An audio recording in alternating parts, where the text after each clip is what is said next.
batay sa lahat ng mga personal knowledge ko dyan, hindi ko masasabing meron akong nakitang kahit isang blank line doon sa GAA na ipinasa ng Kongreso ng ating Republika.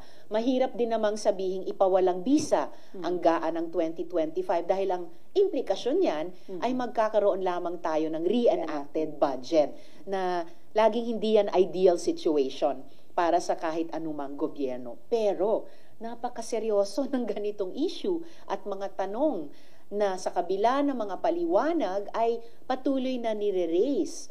So katulad ng iniintay ko yung sinabi ng mga advocates groups at kritiko na ihahablan nila kami, ang Kongreso, sa Korte Suprema dahil sa tingin nila may mga unconstitutional na aspeto ng GAA 2025. Iniintay ko rin na maklaro talaga itong issue, na seryosong issue, concern na nire-raise na merong daw blank lines sa GAA.